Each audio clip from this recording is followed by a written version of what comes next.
Hello friends, welcome to our YouTube channel my school. आपको याद होगा हमने अपने प्रीवियस वीडियो में क्या पढ़ा था? Arithmetic progression, right? अगर आपने प्रीवियस वीडियो नहीं देखा है देन आप जाकर वीडियो को चेक कर सकते हैं। उसका लिंक आपको डिस्क्रिप्शन बॉक्स में मिल जाएगा। सो एक बार रिवाइज कर लेते हैं कि हमने उस वीडियो में क्या पढ़ा था।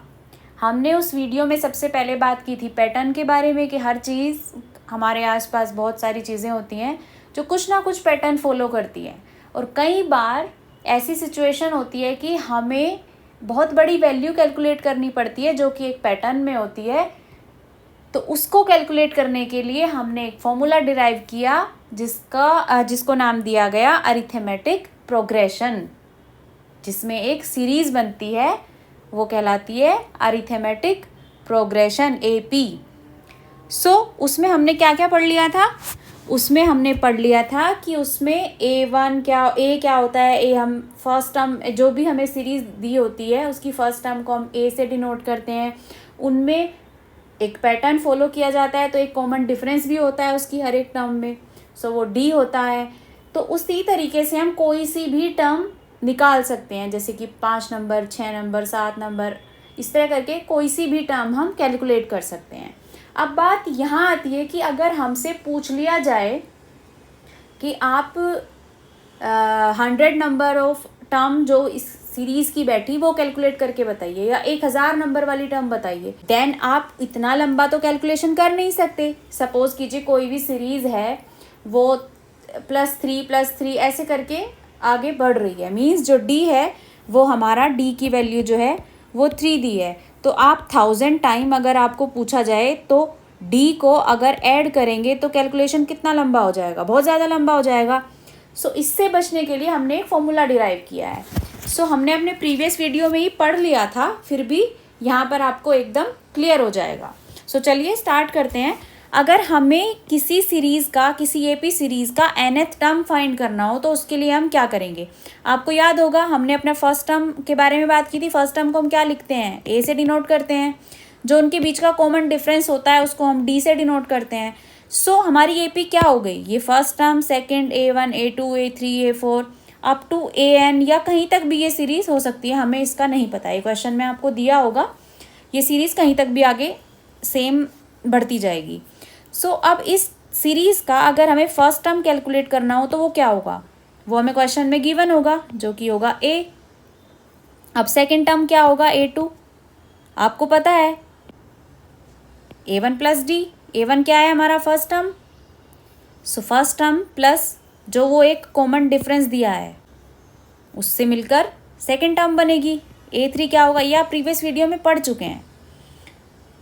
ये हो जाएगा A2 + D। ये क्या हो जाएगा? A1 + 2D।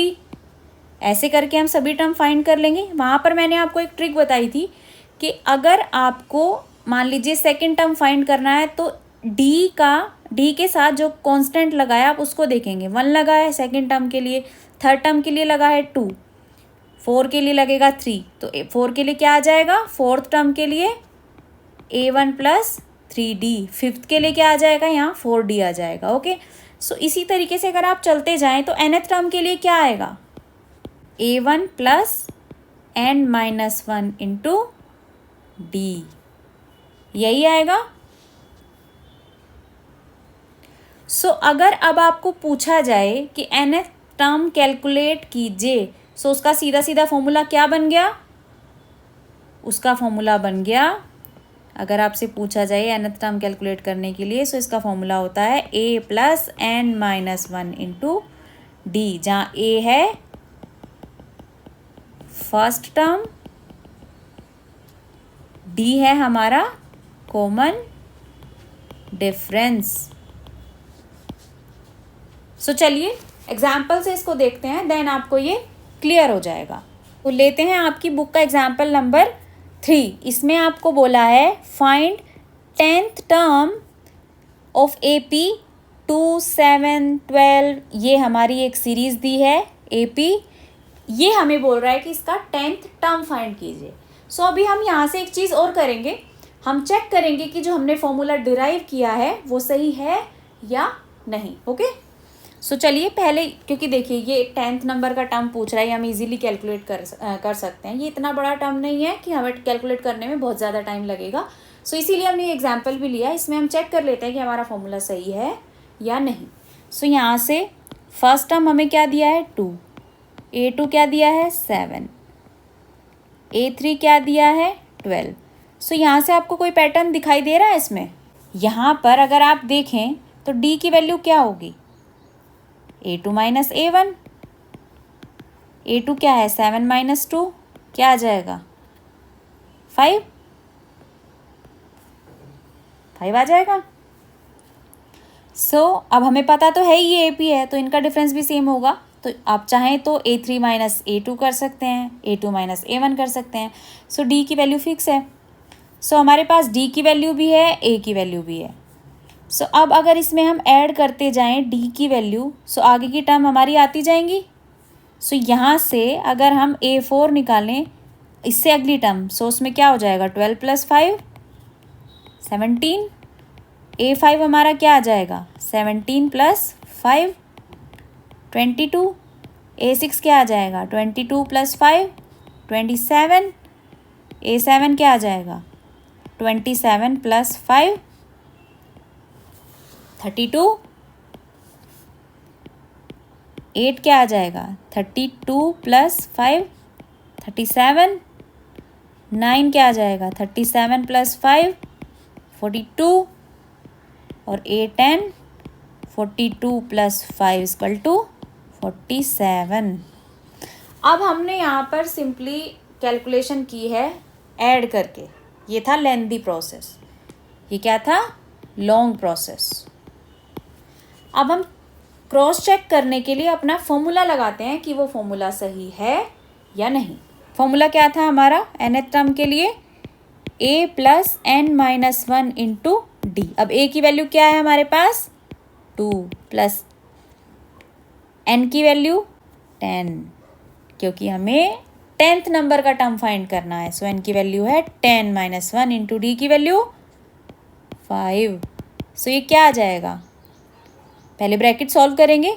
आपने बोर्ड मास के बारे में भी पढ़ा है, हमारे चैनल पर आपको वीडियो मिल जाएगा बोर्ड मास का। इसको ये एक क्या आ गया, एक सिंपल मैथमेटिकल एक्सप्रेशन आ गया। इसको बोर्ड मास से सॉल्व कर लेंगे 10 माइनस 1 9, ब्रैकेट सॉल्व हो गया, मल्टीप्लाई 5। 2 प्लस 45 क्या आ गया 47। 10th नंबर का टर्म हमारा क्या आया 47। यहाँ से हमें क्या दिख रहा है, ये दोनों आपस में इक्वल हैं। फॉर्मूला हमारा बिल्कुल सही है। आई होप आपको समझ आया होगा। एक और एग्जाम्पल हम करेंगे, देन आपको एकदम क्लियर हो जाएगा। अब यहाँ पर क्या होता है ना कि या तो आपसे पूछेगा एग्जाम्स में कि आप nth टर्म कैलकुलेट कीजिए। आपको n की वैल्यू दे देगा 1 2 3 4 अप टू इन्फिनिटी, कुछ भी दे सकता है। वो बोल सकता है 1000 नंबर की टर्म बताइए, 100 नंबर की टर्म बताइए, 50 नंबर की टर्म बताइए, कुछ भी पूछ सकता है। और जो दूसरे टाइप के क्वेश्चन आएंगे, सेकंड टाइप ऑफ क्वेश्चन क्या आएगा, वो आएगा इस तरीके का क्वेश्चन। ये क्या होगा, इसमें आपको क्या करेगा ना, nth नंबर का टर्म दे देगा। मीन्स इसमें आपको an की वैल्यू गिवन होगी और आपसे n की वैल्यू पूछेगा कि n क्या है। अब आप अगर इस क्वेश्चन को ध्यान से देखें, यहाँ आपसे यही पूछा जा रहा है। अब an की वैल्यू यहाँ पर हमें दी है क्या 81। क्वेश्चन पढ़ लेते हैं एक बार। Which term of the AP 21 18 15 up to का जहाँ तक भी ये सीरीज जाएगी इज -81 इज एनी टर्म 0। तो इसमें हमें n की दो वैल्यू दी हैं, ये n1 ये n2। हमें दोनों के लिए ये बताना है कि ये दोनों वैल्यू कौन सी नंबर की टर्म पर जाकर आएंगी। चलिए देख लेते हैं। अब हमें मान लीजिए हमने 82 हिस्सों में इसको हम करेंगे। पहले हम an की वैल्यू लेंगे 81। ओके, हमें पता है क्वेश्चन में a की वैल्यू क्या है 21, d की वैल्यू क्या है हमारी 18 माइनस 21 करेंगे, कॉमन डिफरेंस लेना है, क्या आ गया -3। d की वैल्यू भी है हमारे पास, a की वैल्यू भी है, तो फॉर्मूला क्या था हमारा an का, a plus n minus 1 into D. A की वैल्यू क्या हमें दी है, -81, सॉरी ये -81 होगा, -81। ए की वैल्यू क्या है हमारे पास 21, प्लस एन की वैल्यू हमें निकालनी है क्योंकि हमें बताना है कौन से नंबर की टर्म -81 है। सो n माइनस 1 इंटू डी की वैल्यू क्या दिया है हमें, डी की वैल्यू दिया है हमें -3। सो हम इसको कैलकुलेट करेंगे, ये क्या आ जाएगा, -81 इक्वल टू 21 प्लस माइनस, ये माइनस हो जाएगा 3n माइनस माइनस प्लस 3। अब इसको हम कैलकुलेट करेंगे, क्या आ जाएगा, 3n equal to 21 plus 81 plus 3, ये क्या आ जाएगा 105,